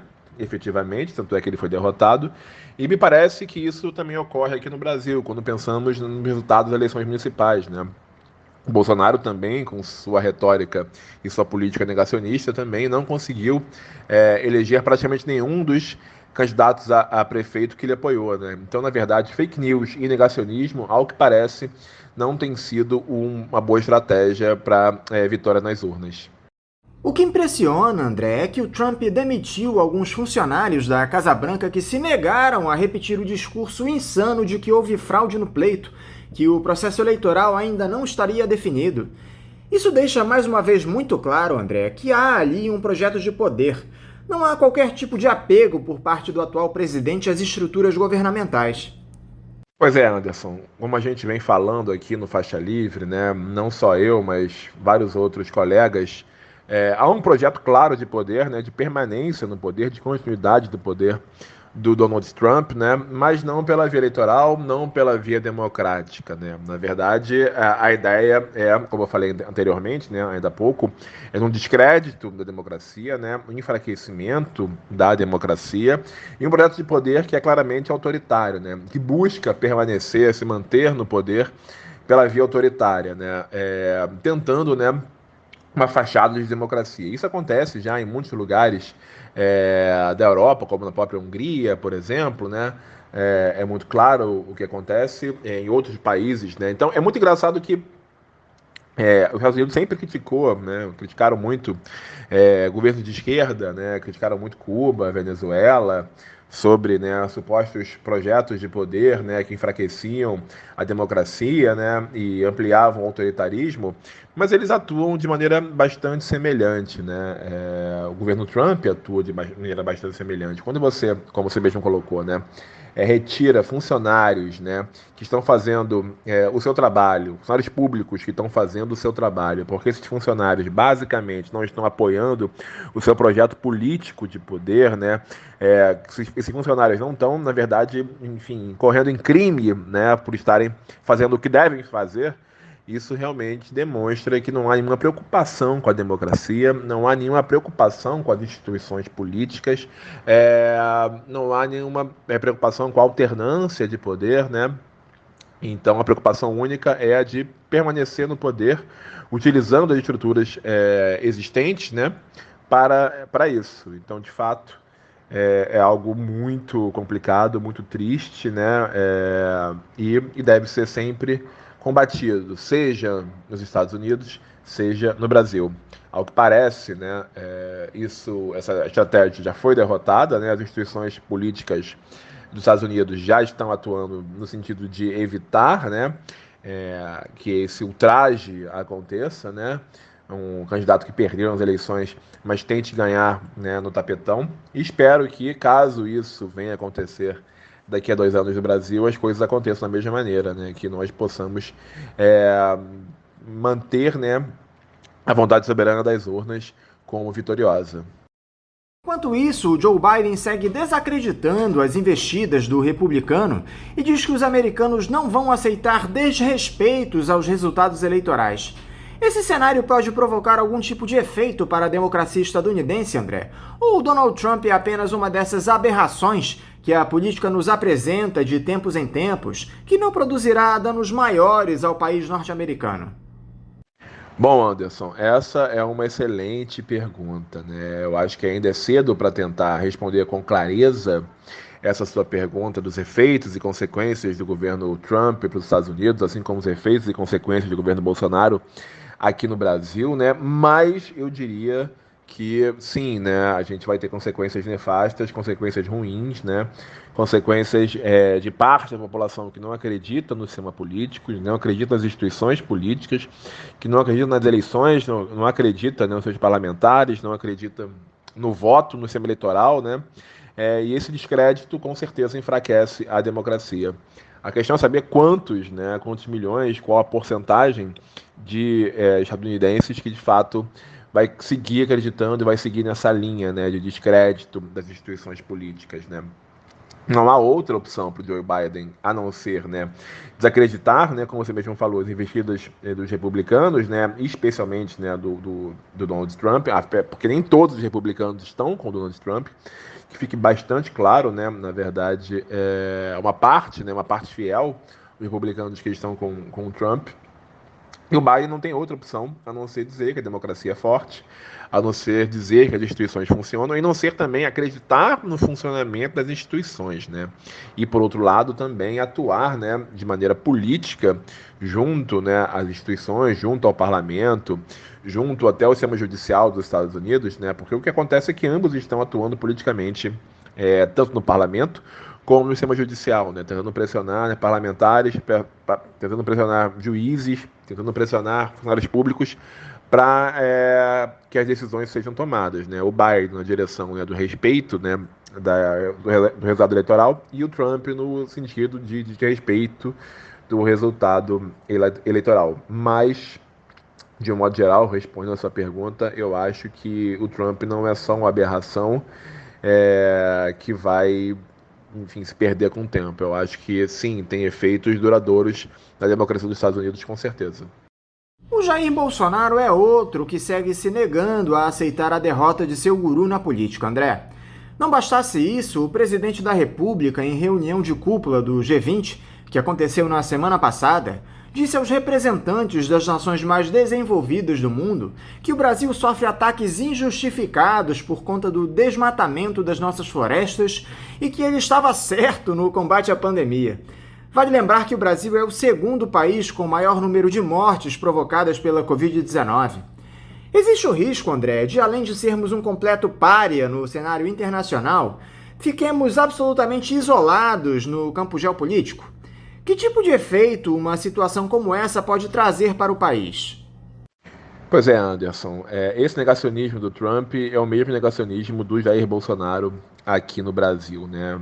É impressionante como o Bolsonaro ainda não aceitou a derrota do Trump, né? Não afirmou a vitória do Biden. O Brasil é um dos pouquíssimos países que ainda não fez isso, né? Que não, enfim, cumprimentou o Biden pela vitória, não aceitou a derrota de Trump, né? E isso é impressionante porque mostra que o Brasil, a cada dia, a cada semana, melhor dizendo, fica mais isolado no mundo, né? Esse negacionismo mostra que as palavras são importantes, né? Em diplomacia, para além dos atos, né, as palavras contam muito. Os discursos presidenciais, né, o que é dito e mesmo o que não é dito, também é muito importante. E, infelizmente, o nosso presidente, seus assessores, o nosso chanceler, né, o filho do presidente, o Eduardo Bolsonaro, tem feito, né, reiteradas, né, afirmações que, na verdade, só nos isolam cada vez mais, né? Nos isolam nesse negacionismo, né, em relação ao meio ambiente, né? Claramente um negacionismo que nos trouxe uma série de derrotas, né? Até mesmo o governo Bolsonaro que conseguiu, né, fazer um acordo União Europeia, Mercosul, que nenhum outro presidente, enfim, tinha definido anteriormente por esse acordo, porque era um acordo entendido como um acordo nas condições que Bolsonaro assinou, um acordo que era lesa pátria, mas nem esse acordo, que era um acordo lesa pátria para o Brasil, ele foi referendado, né, nos parlamentos europeus, justamente porque nos países europeus, né, ou em parte desses países, na verdade, há uma oposição clara ao Brasil em relação ao desmatamento das nossas florestas, né? As queimadas na Amazônia, as queimadas no Pantanal, né? Então o Brasil é um grande vilão, se não o grande vilão ambiental do mundo nesse momento. Da mesma maneira, né, a pandemia está aí, né? O negacionismo da pandemia, tanto no Trump, tanto no Bolsonaro, mostram que Brasil e Estados Unidos são os dois campeões de contaminação, os dois campeões de mortes. Então, claramente, esse negacionismo ele não é uma boa estratégia. E, como nós vimos falando, isso traz, com certeza, um isolamento cada vez maior para o Brasil. Isolamento esse, o Brasil já não tem parceiros na Europa, praticamente, né? Já não tem parceiros em grande parte do mundo. Um dos poucos parceiros do Brasil era justamente os Estados Unidos, e, ao que parece, né, o Biden não vai fazer uma aliança nos moldes da aliança que o Bolsonaro fez, até porque o próprio Bolsonaro já afirmou, né, na semana passada, ou retrasada, agora não lembro, né, que poderia vir com pólvora, né, para os Estados Unidos de Biden, né, uma completa loucura, né. Então, enfim, isolando o país cada vez mais, né, do seu anteriormente principal parceiro, porque o principal parceiro nesse momento do Brasil já há alguns anos, né, é a China. China essa que soltou, né, o embaixador chinês no Brasil, soltou uma nota, né, condenando veementemente, né, as afirmações do Eduardo Bolsonaro, né, em relação a Huawei, né, em relação à internet na China, né. Então, assim, nós, não satisfeitos em criar problemas com a China, né, ao 5G, né, agora também criamos problemas com os Estados Unidos. Então, realmente, eu não sei, né? Eu não sei para onde que o Brasil vai, eu não sei, enfim, o que será a nossa diplomacia nesse sentido, porque, além de isolados e párias, cada vez mais no cenário internacional. E justamente nesse sentido, André, como você bem lembrou, o deputado Eduardo Bolsonaro voltou a atacar o nosso principal parceiro comercial, que é a China. Ele comemorou na semana passada, em uma série de posts numa rede social, uma suposta adesão do Brasil ao programa Redes Limpas, dizendo que o país estava se afastando da espionagem chinesa na tecnologia 5G com essa iniciativa.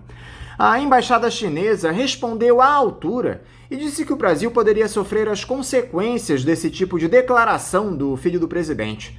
Os deputados até pressionaram o Rodrigo Maia para que ele pautasse a saída do Eduardo Bolsonaro da presidência da Câmara de Relações Exteriores depois desse episódio.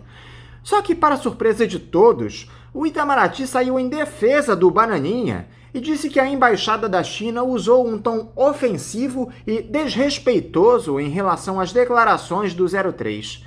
Eu te confesso que não consigo entender mais nada, André. O Palácio do Planalto está tentando de tudo para encerrar as relações comerciais com o nosso principal mercado. Anderson, como bem sabido, o mundo assiste nesse momento, né, uma disputa por hegemonia, né, entre Estados Unidos e China, né, hegemonia, uma guerra comercial absurda, né, entre esses dois países, né, uma disputa que foi acirrada pelo governo Donald Trump, né, pela retórica e pelas ações do governo Donald Trump, né, e uma grande parte dessa disputa está justamente no campo da tecnologia, né, da alta tecnologia, né, por isso que a questão do 5G ela é fundamental, né. Mas aí, como muito bem lembrado pela Embaixada da China, né, quem tem histórico de espionagem no Brasil e no mundo não é tanto a China. Não estou dizendo por aqui que a China não faz espionagem, não estou dizendo isso, né, acho que todos os países têm algum tipo de controle sobre outros países, sobre as ações de outros países que dizem respeito aos seus interesses, né, o Brasil também o faz, com toda certeza, né. Isso é natural dos países, né? Você ter, enfim, busca por informação, por contra-informação. Mas no caso brasileiro, né, nós sabemos claramente que quem foi espionado pelos Estados Unidos foi o Brasil, né? A China, não temos nenhuma prova de espionagem chinesa no Brasil. Nós temos provas, sim, do escândalo do WikiLeaks, né? Que a nossa presidente Dilma foi espionada, assim como seus ministros, assim como a alta cúpula da Petrobras, né? Então, se há um histórico de espionagem, esse histórico de espionagem no Brasil não é da China, e sim dos Estados Unidos, né? Então, claramente, essas afirmações do Eduardo Bolsonaro mostram que não há uma defesa dos interesses brasileiros, né? Não, há uma defesa, na verdade, dos interesses dos Estados Unidos, né? Um alinhamento automático aos Estados Unidos, um alinhamento que não reflete necessariamente, né, o pragmatismo histórico do governo brasileiro, né, da diplomacia brasileira. A diplomacia brasileira ao longo do século XX, né, e XXI se pauta pelo pragmatismo, né, é uma das matrizes do pensamento do Barão do Rio Branco, reproduzida desde então, né, e o Brasil perde esse pragmatismo, né, para a defesa em conteste das ações do Donald Trump, né, não são nem as ações dos Estados Unidos como um todo, mas ações da política externa do Donald Trump, né? E é interessante como, na verdade, até nesse evento, a gente tem uma mudança em relação ao que vinha acontecendo no Brasil, né? Porque você tinha o Bolsonaro e o Eduardo, muitas vezes, atuando contra a China, numa retórica bem anti-chinesa e pró-Estados Unidos, né? E você tinha o Hamilton Mourão e, algumas vezes, o chanceler Ernesto Araújo atuando na direção da China, né? Por exemplo, o Bolsonaro foi várias vezes aos Estados Unidos, mas não foi nenhuma vez à China. Já o Mourão foi à China. O Mourão, ele é a pessoa que tenta apagar os incêndios do Bolsonaro quando eles são direcionados à China, né? Do Bolsonaro, dos ministros do Bolsonaro. É importante lembrar, né, que vários ministros do governo Bolsonaro já tiveram uma série de problemas com a China, mas dessa vez até mesmo o Mourão afirmou que a resposta da China ela foi demasiada, né? Então o que fica claro é que sim, se até mesmo o Mourão, né, que nunca foi uma pessoa tranquila, né, uma pessoa de colocar, né, menos lenha na fogueira, né, de apagar o fogo, mas que vinha atuando nessa direção quando o assunto era a China, já na verdade também está colocando lenha na fogueira, né? A situação realmente não está boa das relações Brasil e China, o que de fato é uma loucura pensando, né, no nosso comércio, nas nossas exportações, né, e mesmo importações, porque nós não temos a menor condição de viver sem a China na atual conjuntura, né? Você enxerga alguma solução para uma situação como essa, André? Só a saída do Jair Bolsonaro pode resolver essa questão? Ou um choque de realidade no presidente pode fazer com que o governo federal mude o discurso? Até onde vai a interferência dessa ala ideológica do bolsonarismo, André? Anderson, para ser sincero, eu não acho que vai existir nenhuma mudança na direção da política externa ou mesmo da política doméstica do Bolsonaro, né? Você fala em choque de realidade, não creio que isso vai acontecer. Você pode ter, eventualmente, né, alguns pequenos ajustes, como foram feitos, né, em alguns momentos, né, ajustes no discurso e na retórica do Bolsonaro, né, como quando, né, a gente teve a prisão do Queiroz, todo aquele escândalo do Queiroz, né, o Bolsonaro ficou mais quieto, porque viu que estava chegando até a família dele, né? Mas já voltou a carga há pouco tempo atrás, o que mostra que o Bolsonaro Paz e Amor nunca existiu, na verdade. Então você vai ter talvez essas pequenas alterações, né, ou ajuste no discurso, mas não percebo nenhuma mudança importante. Porque se fala dessa ala ideológica do bolsonarismo, querido, eu acho o seguinte, quase todos, ou todos que estão com o Bolsonaro, apoiam a ideologia do Bolsonaro, apoiam essa defesa em conteste, né, dos valores morais, né, que Bolsonaro tanto fala, né? Até porque para ser ministro de Bolsonaro, para estar em cargo de importância no governo Bolsonaro, você tem que rezar na cartilha defendida pelo Bolsonaro, né, dos valores cristãos que ele sempre fala, né, dos valores morais de conservadorismo, né, esses valores, né, que são tão importantes para o Bolsonaro. Então não vejo nenhuma mudança concreta nessa situação. E como os números têm mostrado, né, que a má gestão do governo Bolsonaro na economia, com retorno à inflação, a má gestão do governo Bolsonaro no controle do câmbio, né, no caso, tanto o dólar como o euro disparando, né, no Brasil, né, o Guedes falou que se fizesse muita besteira o dólar chegaria a R$5, já o dólar está mais de 6, né. Então nós temos o desemprego disparando, mais de 14 milhões de pessoas desempregadas, sem contar aqueles que pararam de buscar emprego, né, que é um número muito maior, né. A pandemia, né, com milhares de mortos, né, daqui a pouco vão chegar aos 200 mil mortos no Brasil e mais tantos problemas, né, numa segunda onda que retoma agora, né, num problema claro, né, de falta de gestão do governo, né, porque, como bem dito, né, foi afirmado que o ministro da Saúde atual, o Pazuello, seria um craque na logística, né, mas que craque na logística é esse que consegue perder 6 milhões de testes de Covid, né? Então, assim, o governo Bolsonaro, ele, como mostram também as últimas pesquisas de opinião, ele desidrata, né? Ele perde apoio, claramente, acho que em 23 capitais ele perdeu apoio do primeiro turno para o segundo turno, né? Perdeu popularidade, melhor dizendo. Então, eu não vejo nenhum choque de realidade capaz de mudar o direcionamento do governo Bolsonaro, não, querido. Eu acho que eles vão, com essa retórica, com essas atuações até o final, defendendo que estavam do lado certo. O Bolsonaro, ele sempre defende, né, que está do lado certo, né, mas ao que parece a realidade o contradiz. André, nós tivemos na última quarta-feira a morte de um dos maiores ídolos da história do futebol mundial, o argentino Diego Armando Maradona. Uma figura controversa, mas que tem uma influência impressionante sobre os seus conterrâneos. Nós vimos a comoção que se estabeleceu na Argentina no dia do velório e do enterro do ex-jogador. Eu gostaria que você falasse um pouco, André, sobre a relevância do Maradona, não como atleta, mas como figura humana, que nasceu em uma comunidade muito pobre, alcançou o estrelato e se aliou a personagens simbólicos da esquerda do nosso continente. Fala um pouquinho aqui pra gente sobre o que representou Diego Armando Maradona. Sobre a morte do Maradona, Anderson, eu confesso a você que ainda estou bastante triste, né? O Maradona era um dos meus ídolos no futebol, né? Um dos principais figuras, né, políticas e esportistas que eu conheci, né, que eu vivenciei. Eu lembro de, ainda criança, ver o Maradona e ficar, né, impressionado com ele. Eu lembro também da raiva que eu senti da Argentina na Copa de 90, né, daquela jogada magistral dele com Canidia, né, que eliminou o Brasil na Copa de 90. Mas com o passar do tempo, né, conforme eu fui amadurecendo, eu fui cada vez mais entendendo quem era o Maradona. Essa figura, né, humana, demasiado humana que era o Maradona, né, um gênio, mas, como disse, né, o Galeano, né, o mais humano dos deuses, né. Então é uma figura sensacional, né, um esportista, um dos maiores esportistas e futebolistas que a gente teve, né, nesse mundo, né. Não vou entrar aqui quem foi melhor, se Maradona, Pelé, Zico, não vou entrar nesse mérito, mas com certeza um dos maiores que já pisaram nessa terra, né, uma pessoa sensacional e chega, né, justamente, né, ao estrelato, ao auge na Copa de 86, justamente levando a Argentina à vitória contra a Inglaterra, daqueles 2 gols, aquele primeiro gol antológico dele, né, que ele dribla metade do time, inclusive o goleiro, né, e depois aquele mais antológico ainda, não sei dizer qual que é mais antológico, o famoso gol de mão, né?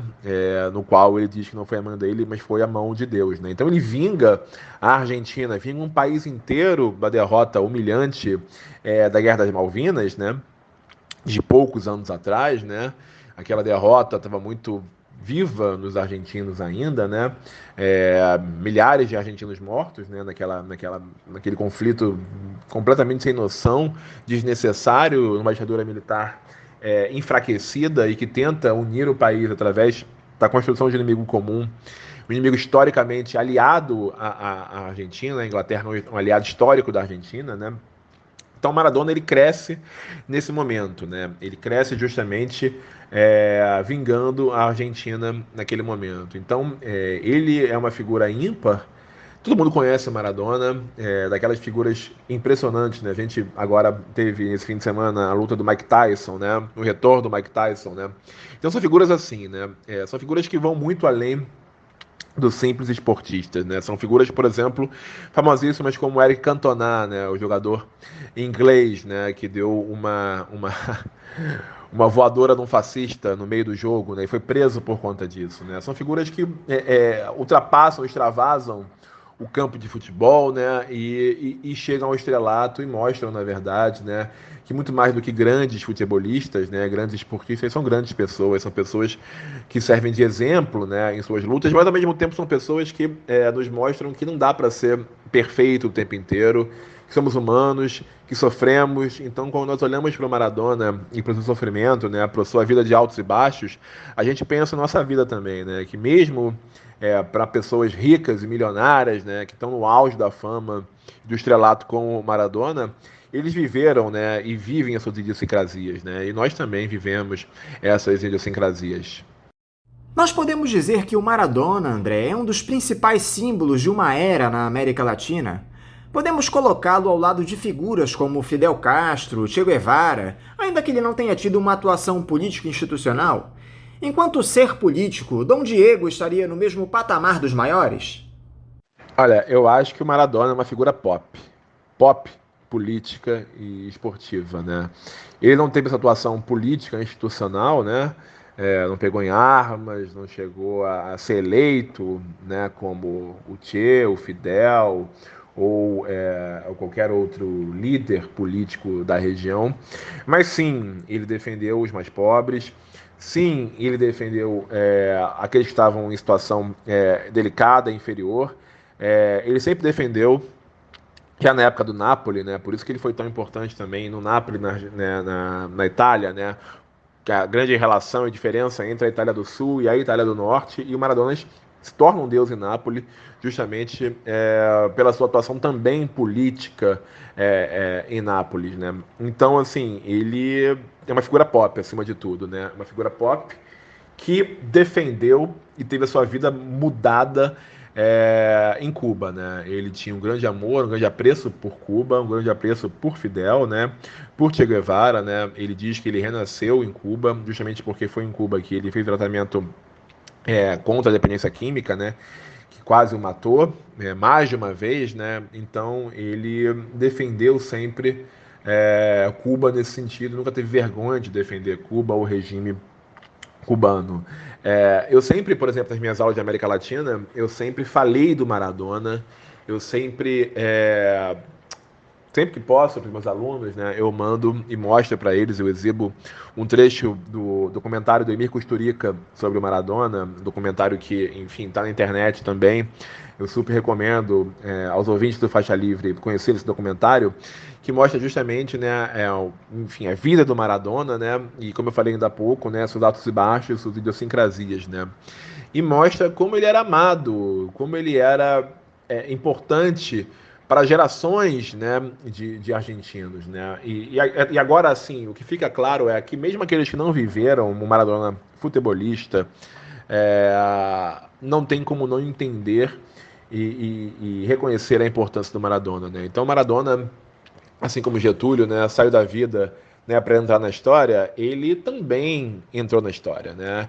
É uma figura pop dos anos 80, dos anos 90, e ele é imortalizado agora. Eu tenho certeza, né? Muito se falou, né, que em Nápoles, né, e mesmo na Argentina, você tinha, na época do auge do Maradona, virada de 80 para 90, né, final de 80, início de 90, uma série de crianças sendo chamadas de Diego, né? Eu acho que a gente vai ter de novo um baby boom de Diegos no mundo, e especialmente um baby boom de Diegos na Argentina. A gente viu essa idolatria, essa loucura dos argentinos pelo Maradona, né, em época de Covid, né, milhares e milhares de argentinos às ruas, né, uma coisa louca, histórica, e mostram como os argentinos são movidos à paixão e como os argentinos são movidos à política. Ao ver aquelas cenas impressionantes, né, na Praça de Maio, eu me lembro, né, de outras cenas impressionantes da Praça de Maio, que é o principal local, o principal locus, né, de discussão política, de manifestação política da Argentina, né? Muitos presidentes caíram ali, né? Muita gente morreu, tombou ali lutando pela democracia, né? É o lugar que toda quinta-feira as mães e avós da Praça de Maio fazem o seu recorrido, né? O seu percurso, lembrando, né? E sempre lutando pelos seus netos, pelos seus filhos que foram, enfim, né, sequestrados e mortos pela ditadura militar sanguinária argentina, e lá que novamente esse palco se ressignifica na morte do Maradona, né? No enterro do Maradona, no velório do Maradona, mostrando claramente como os argentinos são movidos à paixão. E isso realmente é impressionante para nós brasileiros. André, muito obrigado por você conversar conosco aqui no Faixa Livre. Eu quero te desejar uma ótima semana de trabalho e deixar aqui também o meu abraço. Muito obrigado, Anderson. É sempre um prazer falar com vocês do Faixa Livre, um lugar tão importante, né, para o jornalismo brasileiro, para a esquerda brasileira. Fico muito feliz de contribuir mais uma vez com o trabalho que vocês fazem, um trabalho heróico muitas vezes, né, nesse contexto, informando a população da melhor maneira possível. Fico muito feliz, né, desse trabalho que vocês fazem e de poder ajudar de alguma maneira a esse trabalho tão importante e maravilhoso que vocês fazem. Então, uma boa semana para todos nós, né? Gostei muito de falar do Maradona também, que é um dos meus ídolos, falar de futebol. Não dá para falar de política sem falar de futebol, né? Não dá para falar de política sem falar de cinema, sem falar de arte, sem falar de literatura. Espero que essas pautas também possam vir cada vez mais aqui no Faixa Livre, né? Porque é muito importante para os nossos, né, ouvintes, eu imagino, né, entender também, conhecer que a política não é feita só da política institucional do dia a dia de Brasília, né? Mas é também feita nas ruas, na arte, enfim, nos muros, pichados. Então tudo isso é importante. Então um grande abraço para todos que estão aqui ouvindo, né? Todos e todas que estão aqui ouvindo, né? Especialmente para você. Valeu! Conversamos aqui com o doutor em Ciência Política e professor do Departamento de Ciência Política da Universidade Federal do Estado do Rio de Janeiro, a Unirio, André Luiz Coelho. E vamos encerrando a edição de hoje do Faixa Livre, convidando todos vocês para amanhã, a partir das 8 da manhã, estarem novamente aqui, ligadinhos na Rádio Bandeirantes 1360 AM, para mais uma edição do programa. Um abraço a todos vocês e até amanhã!